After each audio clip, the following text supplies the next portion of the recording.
And answer questions that you might have in that area. Then John Jahowski is here. He's been telling jokes. Song and dance. Song and dance. And then we're going to break for something to eat, and then we'll gather in groups, depending upon your area of interest. If you're teaching in several areas, just choose the one you want. Now, are there anything? Is there anything that you'd like to add to the agenda that we don't have down there that you'd like to talk about tonight? Does anybody have anything? Or if you want to wait until you get into your groups and add to the agenda, what would you like to do? Okay.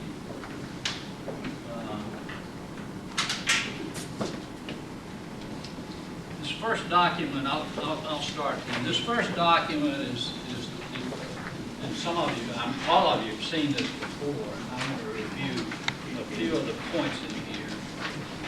And this is really too big to read, and so I would never read all of this. It's 4 small print pages. But in the middle of the first page is a paragraph I'd like to call your attention to. And it's objectives. Do you see that? Okay. Now, on the form itself, there are 12 objectives that you could choose to concentrate on. The authors of this document are recommending that you choose somewhere between 3 and 5. And if you choose 3, make only one of those essential, and the other 2 would be important. If you happen to choose 5 objectives, then 2 of those could be essential. Now the others that you see on that list of 12, and I'll show you those in a minute, you can either leave them blank or put them as an M on mine. But every now and then I see someone that's filled out all 12. And what the people that are saying that have done the research here is that you can't really teach 12 things in a course. You've got to concentrate on a few. And if you're teaching math, it's obvious that you're not doing something. If you're teaching art, it's obvious you're not doing numerics. But then there are other things that are in between. So, are there any questions on what to mark essential, important, and minor? On page 3, at the top of the page,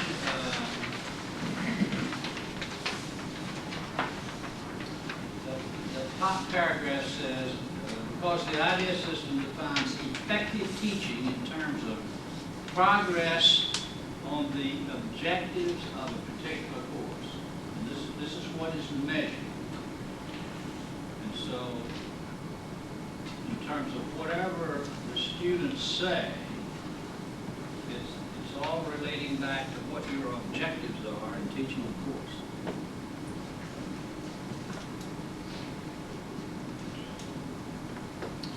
And then the last sentence there says the students report their progress.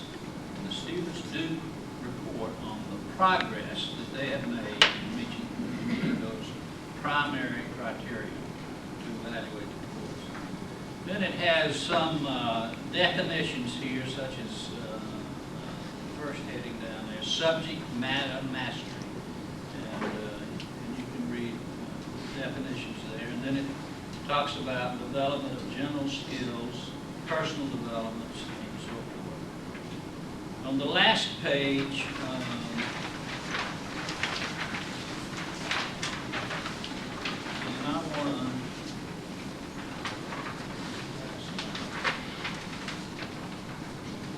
this is the form that you will be filling out here. You've seen this before. And the 12 objectives are shown here.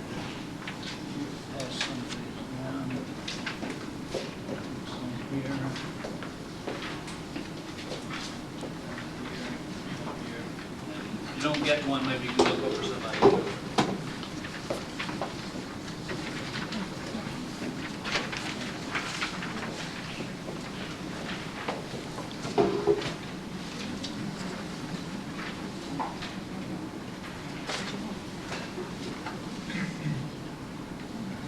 So I'm on the last page of the blue sheet, page 4.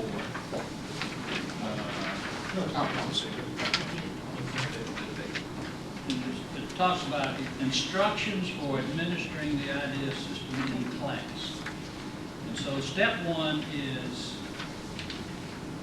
is you complete this faculty information sheet. Now, most of the information, or much of the information about the course itself will be filled in for you. The principal things that you need to think about are this first square up here. And those are the 12 things that you consider in terms of being essential, important, or minor. The IDEA people are doing some research, so there's information at the bottom of this sheet that they're asking us to fill out, and on the back of the sheet. And so please, when you fill this out, do the bottom and the back. We'll help with research. Any questions on that? I have a question. Yes. Supposing you would like some feedback from the students. Good. There is a place for that on the next form I'll show you. Okay, thank you. Okay, it's all right. Not questions at all. Thank you. Thank you, George. George? George, I think there's another question. George, I had a question. Okay. Generally speaking, couldn't you, I know everybody teaches their courses differently, but generally speaking, couldn't you say the humanities folks are looking for certain objectives, the math folks are looking for certain essential objectives? And is there some way that you could guide me on how to do that? I normally pick the same ones every time, but every so often, I tweak the course, and I want to make sure that the evaluation is, accurate. So I was just wondering if maybe somebody here might have some ideas of what they pick if the humanities folks, people who teach humanities 360, 361, I would tend to pick, for instance, as an essential, let's see, let me just look at this for a second. Learning fundamental principles and generalizations of theories, gaining a broader understanding and application, intellectual cultural activity, and I don't know, maybe also, 11, learning to analyze, critically evaluate ideas and arguments, right, that would be my pick. So I was just wondering, rather than it sort of be a, if you will, a crapshoot for everybody, Well, to do it on their own as they do it. Maybe in the breakout. If a place to discuss this might be in a breakout where you're together. The other part of this is for people beginning to teach, some advice could be helpful.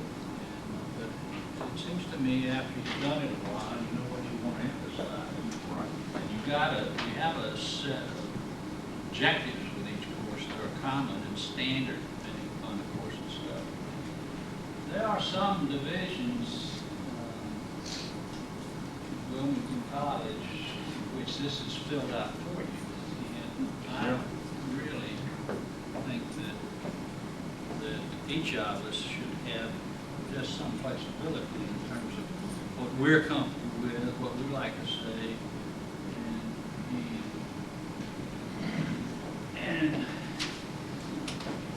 here's all the information in the world from here to here. And that's about how much we teach, that little bit like there. And so we can't do it all. And what we teach is what we know. And Mary knows a lot more math than I do, but I teach it. So I teach my little part. Yeah, I was just thinking maybe a standard, some sort of standardization. But you also have a good point, because we do come from different perspectives when we're teaching our individual. That's a strength of this school, yeah. Yeah, and I do like that. Variety. Yes, Jim. George, do you know if this is common practice at all? I noticed one day in the classroom, another instructor's syllabus sitting on the desk, and this particular syllabus listed the objectives in terms of specifically from this list on the syllabus. Is that a common practice of some instructors? Could be. I mean, more or less almost telling the students exactly what objectives they are.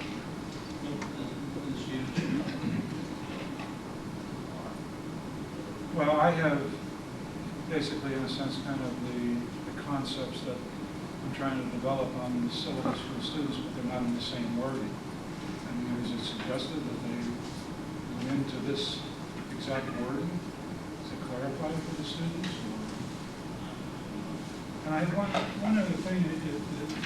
Sometimes there's confusion, I think, for instance, of learning fundamental principles, generalization, and theory, and then developing specific skills, competency points of view used either by professionals. For instance, the course that I teach, they'll be developing some basic skills, but because there's no major in the field in the sense that I'm teaching here, they're really not geared to becoming professionals in it. And I sometimes wonder if this is confusing to students when they answer on the IB form. Because, for instance, in an art course, they know they're learning skills, but yet at the same time, the thing that's primary for me is learning fundamental principles, generalizations, and theories. Well, I'm going to pass out the copy of the forms of the students do fill out, and I think you'll be able to see in there. That is my back information. Okay. This is actually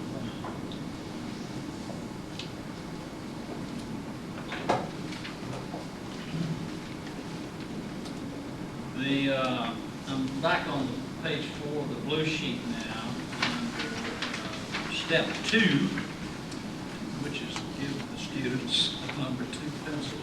And of course you get those from the adjunct faculty secretaries. And then step 3, which is right on the chalkboard or whiteboard, those 4 things there. And the reason, the institution, Wilmington College, your name, the course number, the time and the day the class meets. And the student needs that data to fill out, to put on the form that they're filling out. That's the reason for that. George, I mean, do they really need anything more than the course number? I mean, everything else is, they don't know you by 7 weeks, we don't know you. To be standard, then I think we'll probably go ahead and do it. We do have, I do from time to time get something back that I can't identify. It's not often, but occasionally. I haven't seen the form, so they ask you on the form though, the name of the institution and the professor's name. They reason. Oh, they ask, it's on the form, they ask for those things on the form. Yes. Okay. Yeah, and I'll show you in a minute. And these forms, as you know, go to Kansas City or someplace, and if the handler drops them,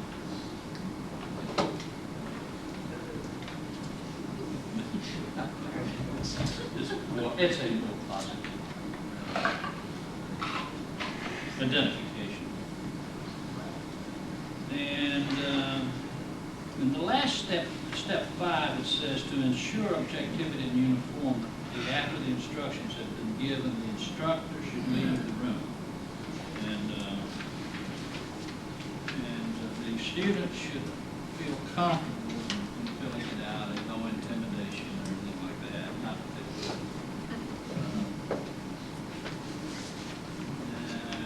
Now, let's see, I'm going to pass out students.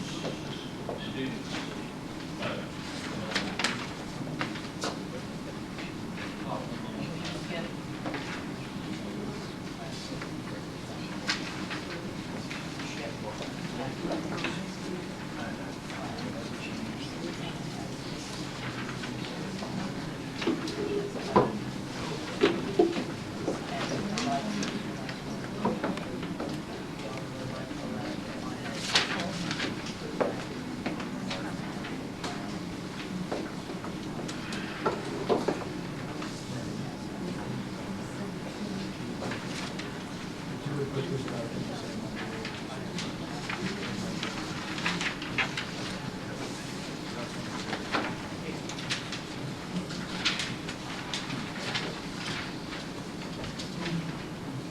now we do have two of these forms. One is called a long form and one is called a short form. And for people just beginning to teach here, I ask that the students be given the long form. And the reason for that is when you get the report back, there's more information than in the short form. After you've been teaching here a while, then I ask that you get the short form.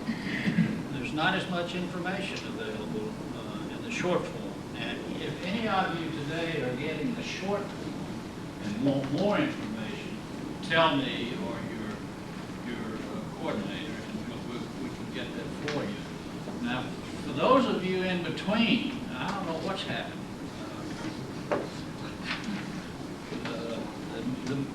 Not the newcomers or the old timers, but the middles. You get both. But I'm not going over these questions here, but you can read them at your leisure. But you can see here where some of these questions fit in with the objectives that you might be specifying on your sheets. On the back page, if you want additional information from your students, you can put in questions here, and there would be questions 48 through 66. You would have to furnish the questions that you want answered. And the last thing here is getting students' comments. And when I talk to my classes, I encourage them to put something down if they want to. I tell them that I won't see it. The information is typed, so I can't read their handwriting. And I won't see it until 6 weeks after the course is over, so it can't affect their grade.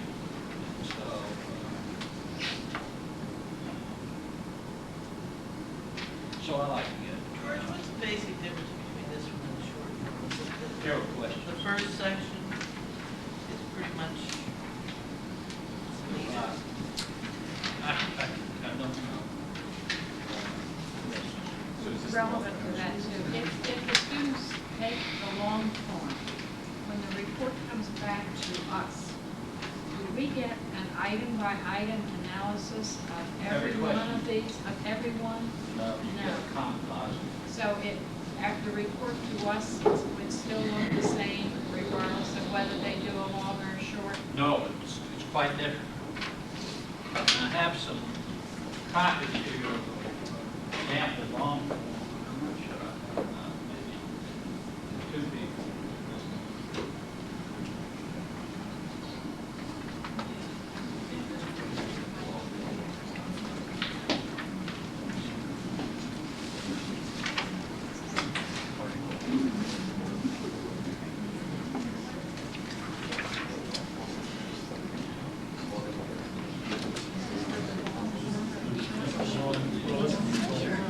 One per table.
Okay, on the first page, there's some description of what the following pages are. Example, under page 2, the section is overall measures of teaching effectiveness. That's what page 2 is. And if you turn to page 2,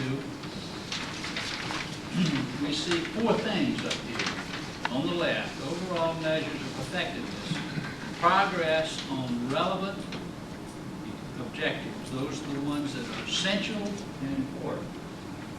So this measures the overall effectiveness in terms of your meeting your class objectives.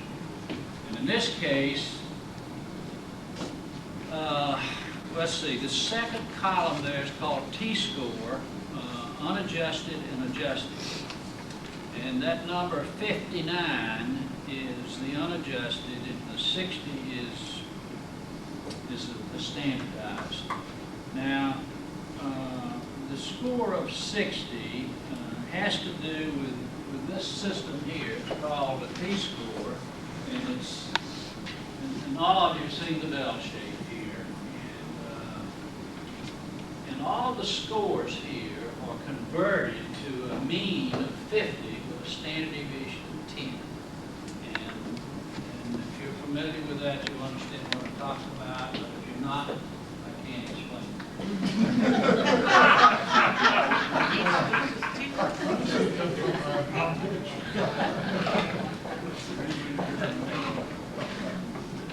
But I will be available to talk to any of you afterwards on this. Is there a course that we can take that? Yes. Going to teach you statistics. Statistics, what? Yes, there is. Well, let me ask you, maybe this is getting into that. I mean, what's it adjusted for? I mean,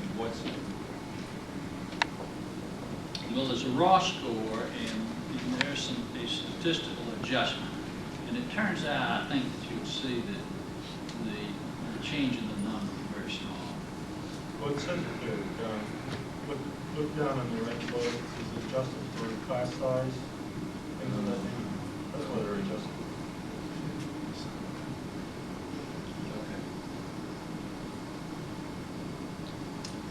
Well, they are, okay. How about major? How about, is it ever adjusted, are these courses ever adjusted for the fact that this does not fall within the person's major? The person, everybody, all my human world views people, they're a captive audience. I've often wondered if there ever just any adjustment made to that fact. They may not have chosen the course if they didn't. Yes, student desire. Regardless Regardless of who taught it, regardless of who taught it, but not just whether or not they desire to take the course. Okay, I'm sorry, I didn't read far enough. Yeah. Because you have people that even though it's in their major, they really would rather not, regardless of who taught it. And, most of our courses that we teach in general studies are called core courses, as you know, and they're not majors. There are no science majors, there are no math majors, there are no English majors, there are no philosophy majors, there are no art majors. Who did I miss? History. We don't teach majors. So all of us, I guess, and all of us teach required courses. But there are some courses that we teach that people take for yours, for example. Food and cooking. I mean, that's not And they're there because they want to be. Feed the will come. So, at any rate, number 1 is a composite evaluation of all the questions that were asked by the student in that form I gave you, leading to progress on the relevant objective. Now,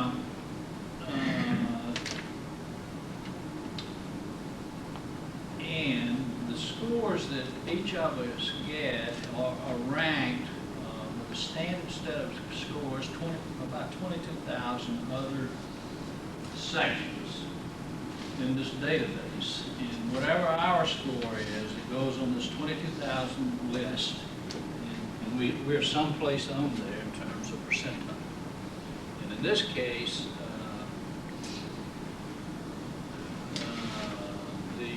the 60 is the mean plus 10, the mean being 50, and 10 being the standard deviation. So it falls in the center there, the star, of the 28% of all classes. So this particular person got above average about that amount. Now, the rectangle in the center is the average of that, but it has some variation to it. Item number 2, improve student attitude, falls within the average range. Overall excellence of teacher, above average. Overall excellence of course, above average. And if you turn to the next page, it begins to give you some detail on essential objectives met. 23, 26, 28, 31 have to do with the questions on the students' questionnaires. You see that? I'm on page 3, part A, and it has 23, 26, 28, 31. Well, those refer back to the questions that the students fill out. And so those are the essential objectives. And part B is important objectives, 21, 2, 4, 27, 29, 30, 32 refer to that. And if you turn to the next page, number 4,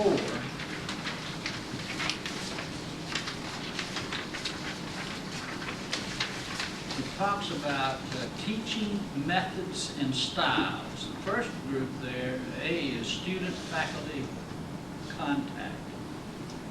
And this is the average of questions 1, 2, and 20.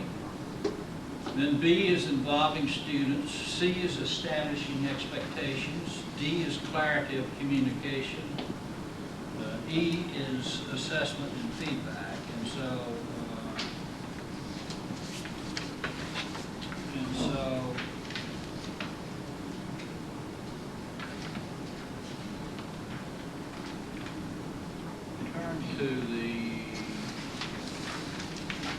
turn to section 3, which is the next to last page. It's called Teaching Methods or Style Related to Students' Ratings and Progress. Oh, that's a duplicate. We've got that page in there twice. Tear the last page off and tear it. No, it's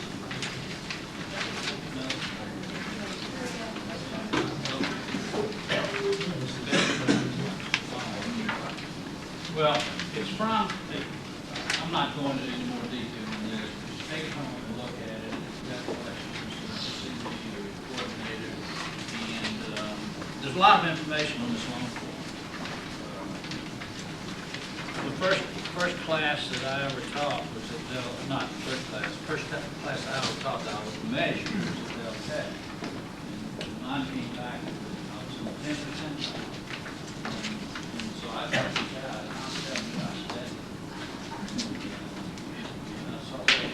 My weaknesses were in the next class I taught, I made an improvement. I got 14%.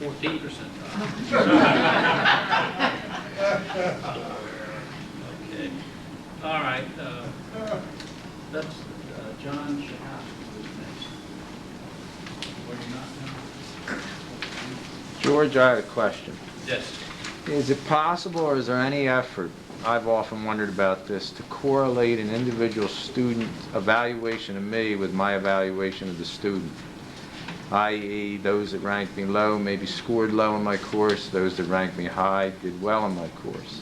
Because the student that I really want to hear from is the one who did well that said I had some real problems. That jeopardizes the I don't know.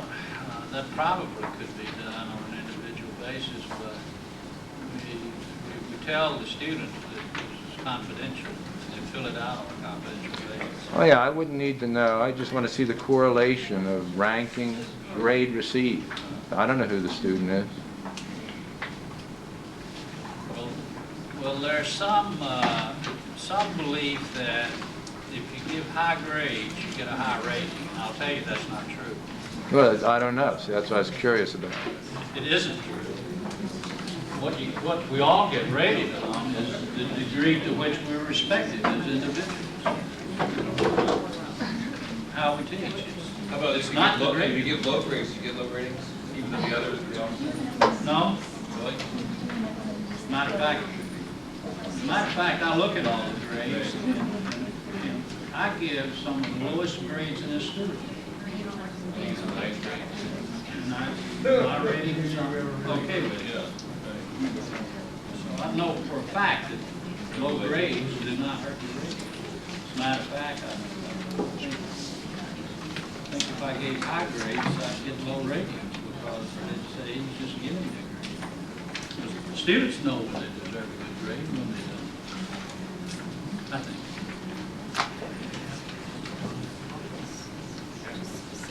Good evening, ladies and gentlemen.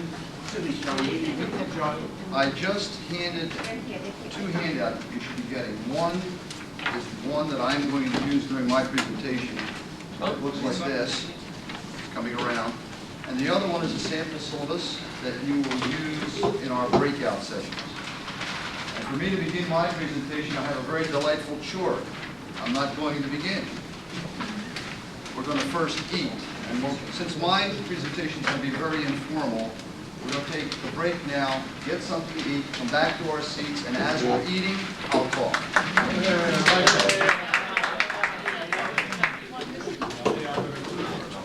Again, good evening. First of all, I'm very delighted to see so many people. I commend you on a Friday evening to come to a college to listen to people talk. That's not bad at all. Before I officially begin, I want to share a story with you. The other day, I was in a student cafeteria, and I looked, and in the line, I saw George. And something struck me different about George. George was not wearing his traditional suit. George, for the first time in 9 years that I've seen him, was wearing a sweater and a pair of corduroy pants. Very casual. True story, by the way. And so I went to him and I said, George, I said, you look good casual. I said, you're different. He said, it's because I did something different this morning. I said, what? He said, I went over to New Jersey. I said, what'd you do over there? He said, I jumped out of an aircraft. I said, you're kidding. He said, no, I'm not. And to prove it, the next day I saw the pictures. So our leader must be commended also. He took skydiving.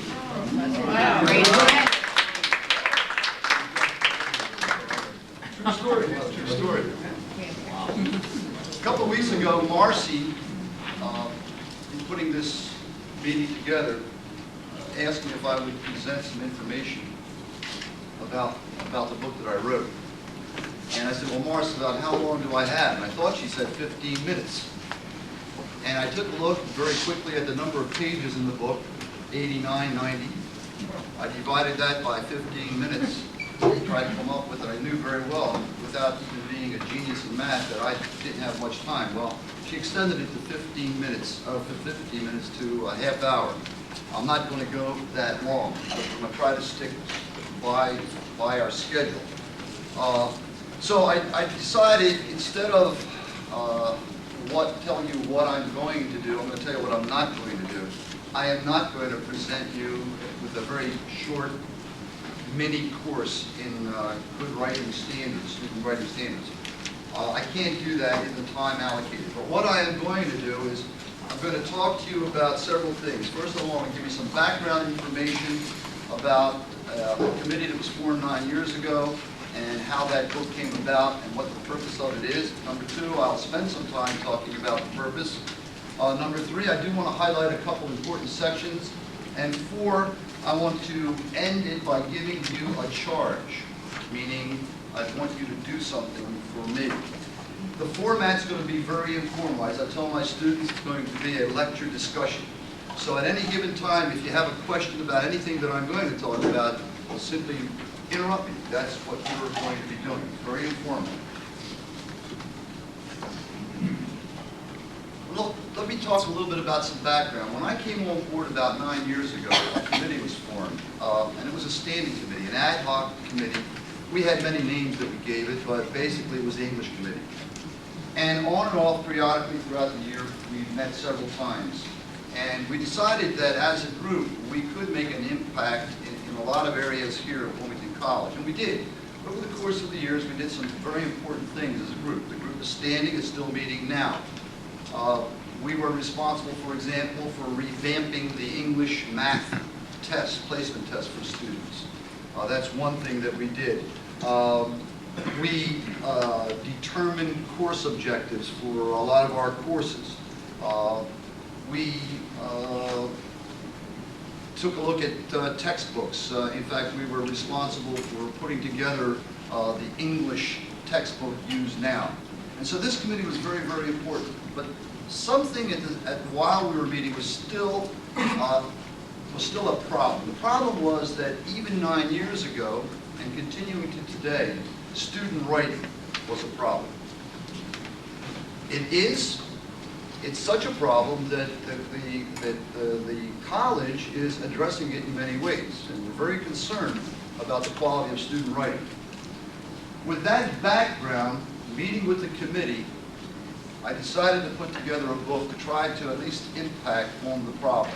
That problem, by the way, is not unique to our institution. Some preliminary research shows that that's a problem not only in the area and many of the other institutions, but it's a nationwide problem. Yeah. Trying to find the cause of the problem is going to be very difficult. You know, we've asked committee members and we've discussed this. Why are students coming to us with poor writing skills? And we could probably go and spend a year discussing that problem.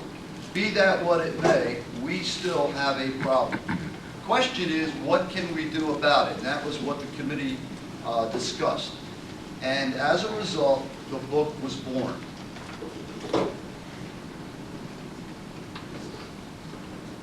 One thing the committee decided, our students have to be held accountable for their writing. And that's a given. One other thing that we decided, that as an English faculty, we could not do it alone. And the metaphor that I use in the book is a very easy metaphor. If students do not practice writing skills frequently, they're not going to develop writing skills frequently. And it's no good for them to come to an English class and we put the pressure on them and we teach them the skills and they turn in their term papers, they turn in their written assignments and they're done well, and when they leave our class, they go to another section or another course and they're not required to, whatever they turn in, not required to show good writing standards. And the metaphor that I use is the metaphor of playing basketball. If I took anybody to the gym and placed you at the foul line and gave you a basketball and I said start shooting hoops, probably the first half hour, the first hour, you might make 2 out of 10, maybe 3 out of 10. But if you stayed in that position long enough, and if you kept shooting that basketball, soon you'd start to develop your eye for the hoop, the distance, the feel for the basketball, and your score will increase. You might not be shooting 10 out of 10, but you're certainly going to do better than 3 out of 10. And that's what we felt our students needed to do. They needed to, at every chance here at Wilmington College, at every opportunity, they needed to practice good writing skills. And this is where you come in. This, then, is the purpose of the book. Our committee felt that not all of us feel comfortable using good writing instruction as a criteria for papers turned in. Let's face it, English teachers write a lot. We're in it every day. We teach writing skills, we read papers, we write a lot. If you're in math or psych or social something, you might not do that. Doesn't mean that you don't have the skills, just that you haven't used them a lot, you might be a little rusty. And that was the intent of the book. It wasn't intended to give anybody a course in grammar. It wasn't intended to tell you that you have bad writing skills. It was intended to be a very quick reference book that you could use, written in very easy, plain, ordinary, almost basic language, to say, here's a guide, hold your students accountable, here's what they need to do. And that's why I called it Instructor's Guide for Basic Student Writing, because it does not go into a lot of the advanced issues of grammar, usage, spelling, punctuation, whatever. So what I want to do with you today, I want to highlight a couple of the important sections. And I'm going to lead up to what I'd like for you to do for me later on. If you take the guide, what I did was I took the cover pages from the book, each section, and I reproduced them. So what you have is the cover section. You should, by the way, have a copy of the book. Does anyone here not have a copy of this book? All right, please see me afterwards. You should have gotten that through the college, but I will get you a copy of that. Okay? And I want to sort of bring your attention to certain areas that are important. If you open the first page of your format, the first section is a section titled Alternative Writing Assignments. And the committee, in discussing that, we said to ourselves, and we said, we really need to get the word out to all the professors. You don't need to give students a term paper to assess writing skills or to assess that they know some information about the content of your course. It doesn't have to be a full-blown term paper. There are lots of other short assignments that you can do. And in the English division, we use a lot of these ourselves. And so the whole first section of the book is called Alternative Writing Assignments. And basically what it does, it says to you, look, instead of a term paper, here's what you can do. In place of a term paper, you can give a summary. A very short, have your students write a very short summary of something, a position paper. Again, not a full term paper, but take a position on an issue. And I use examples in the book. You can have them describe something, narrate something, compare, contrast, and on. React to something. You can do a critical analysis of something. There are lots of different things you can do in place of a term paper. So that's what I wanted to start the book with, so that instructors got the information that, hey, here's some other things we can do. We don't need term papers all the time. Moving on to the second section of the book, and this was, I guess you could call it the heart of the book. And for you as instructors, this should at a very quick glance tell you if you're going to get something in writing for students, here are the areas you ought to look at. They're not very intricate. If you face it, grammar, usage, spelling, organization, and all these things that we teach, it's not very difficult at all. But on this page, basically what it says to you is that here are the elements that we look at for a student to turn in good writing. There needs to be, in any writing that student turns in, there needs to be some organization. Then there needs to be a little bit of unity. Coherence, student needs to be concise, it needs to be clear, there needs to be good grammar, punctuation, which is different than grammar, mechanics, different than grammar, spelling and usage. These are the areas, at a glance, these are the areas that English instructors use to assess and grade student paper. In the book, I then take each one of these sections and spell them out. Very, very, very basically. What do you mean by organization? What do you mean by coherence? Well, organization, for example, is real simple. If you get a paper from a student, there needs to be a beginning, a middle, and an end. And the way I tell my students is that you start out by telling them what you're going to write about it, and then tell them what you just said. Intro, body, conclusion. Now there's other things that go into that, but basically students need to know that they need to organize their paper around an intro, a body, a conclusion. And in the book, we take each one of those sections and we say to you, okay, listen, in the introduction, the student ought to, in the first couple sentences, get the reader's attention. And here are some tricks that you can use, or you can tell your students to use, and it's in the book. Once you do that, you begin to get into the body of your presentation. You need a support. Students, a lot of times students feel that they can put their ideas down on paper, and those ideas are good enough. And if they've gone through our English courses, they should know that their ideas are not good enough. That's half the battle. The other half the battle is back up what you say. And we tell them, play the role of a lawyer. If you're going to win a case in front of a judge and a jury, your words as a lawyer are not going to be good enough. You better back yourself up with some cases. And we tell them, and in the book, again, it shows what you can do. You can back up your statements with quotes, with statistics, with a lot of things. And you, as instructors, ought to be able to see that students can do that. Grammar always scared the heck out of me. Most grammar books that I looked at are very intimidating. You pick a grammar book and it'll scare the hell out of you, it'll scare the hell out of the student. And I said, well, what can we do to make it a little easier? Well, if you look at grammar, you can break grammar down, into 12 mistakes.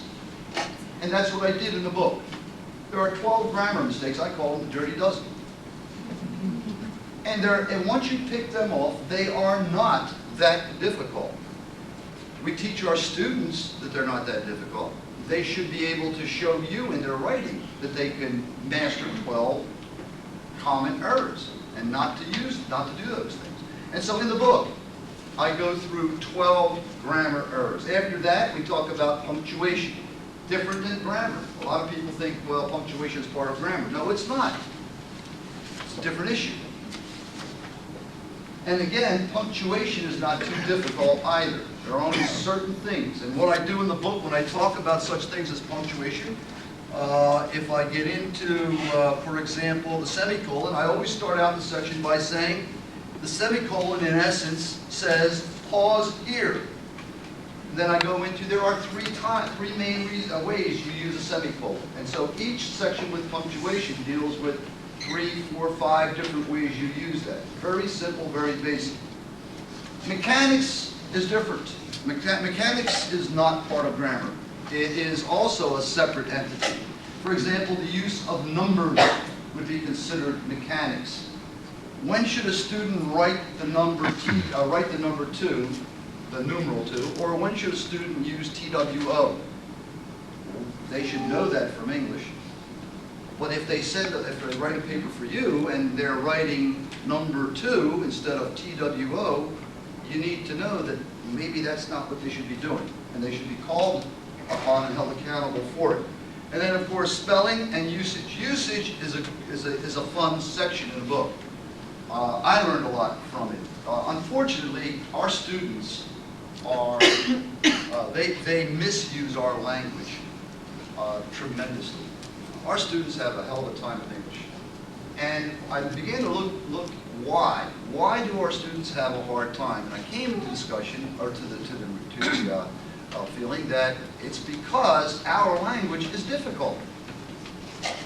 And the reason they have trouble is that we really speak 2 languages. We don't speak 1 language. Every single day, every one of those students speaks 2 different languages. And unfortunately, they speak one a lot longer than they speak the other. And I discussed that in the book. And basically what they're asked to do, they speak formal English, the type of English that's required here in college or in the world of business. And they do that about 30% of the day, but 70% of the day they're speaking informal English. And the difference is very obvious. Formal English has rules. You have to speak in complete sentences. You have to have a subject or predicate. It has to make sense. There are rules. You cannot use slang. You should not use slang. Formal English even looks down a little bit on contractions. You should not be using contractions formally. So there are very strict rules. But 70% of the day they're using the other English. They talk to each other not necessarily in sentences. I mean, you could go by a group of students. How was your weekend? Mm-hmm. Did you go out on a date? Yep. What are these? They're guttural utterances. They use slang. Trouble with slang is that slang changes every day. They use something called colloquialisms, and they don't know. We all use colloquialisms. And colloquialisms, by the way, in formal English are taboo. And colloquialisms are words that were used within a certain group of people in the country and somehow migrated out of the group and went into other groups, and pretty soon we all adopted it. The big perpetrator of that problem is the media, because we hear and we read in magazines and newspapers and we see on TV, and we use such words such as, you irritate me. You tell a student, well, hey, irritate's wrong. You irritate. Well, my mother said it to my father last night. Well, when you use "you irritate me" as a colloquialism, colloquialism is wrong. Irritate, the formal definition of the word irritate, means to make more severe or to make worse. Walking on a sprained foot irritates the hurt is correct. You irritate me is wrong. It's a colloquialism. And unfortunately, they don't know that. We don't know that until you get into it. Well, there's a whole list of them in the book. And it shows some of those words. Do we tell them, hey, you've got to stop using your informal English? No. You don't, and I don't. But what I tell them, and what you should be telling them, is that you need to learn when to turn it on and to turn it off. When you come to school and you go into a class, whether it's written work or verbal, you need to use the good English, the formal English. When you go out and go to the cafeteria, if you want to, then you can turn it off. And some students, when I tell them that, they say, how can you do that? How can you turn it on and turn it off? Well, I go back at them and I say, now listen, I know most of you use profanity, don't you? And then, yes. I said, and you probably use it every day. Yes. But if Sunday morning your mother invites you over to your house to eat breakfast with your family for 3 hours, do you use any? No. Well, how come you learn to turn that on or turn that off? Same thing with informal English. You need to turn it on and turn it off. They need to learn that. We have to help them learn that. Okay? So we got into that. And this book tells you how to do it. Next section is term paper. Term paper, not research paper. We chose to deal with a term paper, which is different than a research paper. We needed, as a group, to take a look at what are we asking all of our instructors to demand of students in terms of a term paper. We know that the college requires all of us to use APA, the American Psychological Association method of documentation. That's a given. But if you take the APA manual, which is about that thick and changes frequently, and I'll ask the guru, by the way, Bill Kehoe is the guru of English. Ask him anything about documentation, whatever, it's got the answers. Bill, about how often is that manual changed? The APA manual? APA. 10 years. Every 10 years? Okay. Every 10 years it changes. And it's a very intimidating manual. And those of you that have used it, it is intimidating. Okay? So what we wanted to do is to pull out what we felt we should hold our kids accountable for.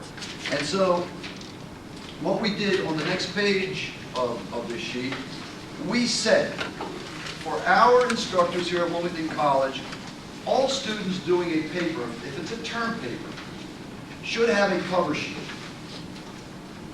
That's a given.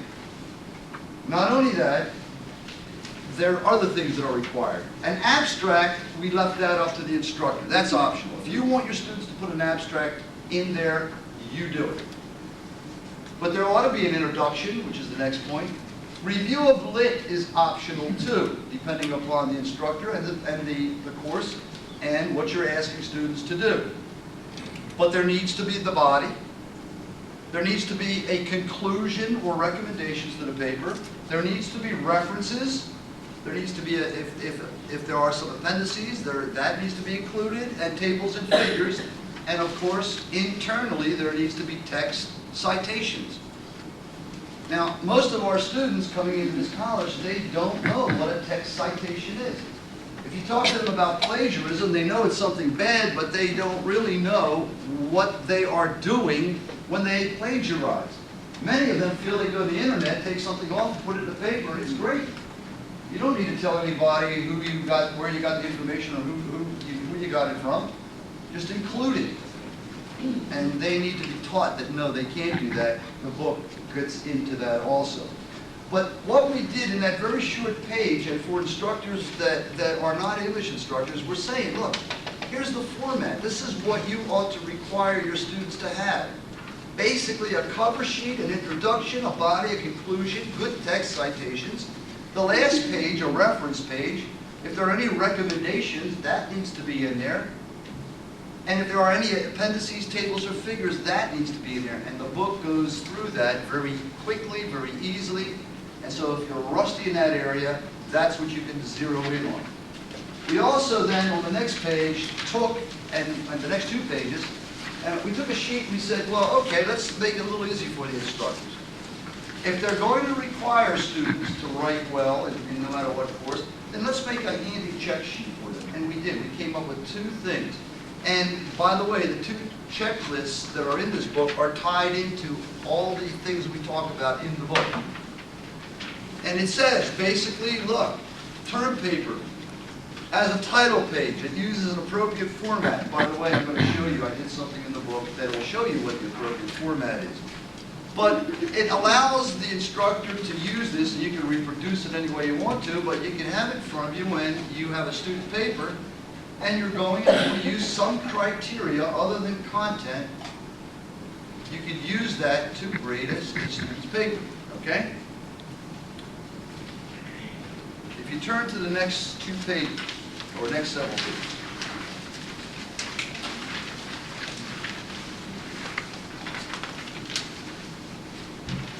I got this idea from Marcy. Marcy said, well, you know, why don't you include a sample term paper? Well, if I did that, it would have gone from 90 pages probably to 100 and some odd pages, and I said, no, but let's do something different. So I picked up on her idea, and I said, what I'm going to do for instructors, they need to see something visual. Let me put the schematic of a term paper in there. What does this thing look like? And so you're going to see the next page, page 80. Basically, that's the cover sheet of a term paper, what it should look like. And the book talks about every element on that sheet. In the upper right-hand corner, you should have a page number, and you should have a running head, it's called. The book talks about that. In the center, you should have a title, you should have the student's name, and you should have some sort of institutional affiliation, which is a fancy way of saying you either put the professor's name down or the college, or the name of the college. And that's basically what you should see on every single term paper a student turns in. The next page, if you wanted to have your students do an abstract, that's what an abstract looks like. In the upper right-hand corner, you still have the same running head. You have a page number. You have the title abstract written just like that, capital A, small b. Just about that same spacing. Start out, and then you notice that it's only about, less than half the page. And that's all an abstract is supposed to be, by the way. It's a very quick block of what that paper is going to be about. That so someone very quickly can take that page, look at it, get an idea of what that paper is going to be about. Okay? And the way I did it, you can see I just put, instead of words, I put abstract, abstract, abstract, abstract right across the board. But that's what it looks like. And if you turn to the next page, this is the first page of the actual term paper, which is actually page 3, same running head, title, and then what I did was I took the first line of a term paper, put it there, and then I continued. intro, intro, intro, intro, all across, and somewhere in the middle of the intro, there should be a thesis. So I put thesis, thesis, thesis, thesis. And after the thesis is there, you continue with the intro, intro, intro, all the way through. Okay? So this paper is not going to get high marks of clarity. For what? I'm trying to Right. relate it to attention deficit disorder. I'm fogging out as I read it. Next page, and then I put purpose. There's a one-line purpose of the paper that you can put into the introduction. But right underneath that, it shows you that a student can then, if the teacher requires, put the review of lit. That's a titled section, so it says review of lit. The book says it's titled, yes? Yeah, I don't know if you mentioned that the teaching with children ADHD, is that the course number, or what is that? No. I use this as an example. Teaching children with ADHD. That's the title of the term paper the master's student turned in me one time. And that was the title of it, so I just used that title. Oh, so that's should match the first page. Right. Right, okay? Review of lit is optional, but if you choose to do it, that's what it should look like. Okay? And then immediately after the review of lit at the bottom of page 83,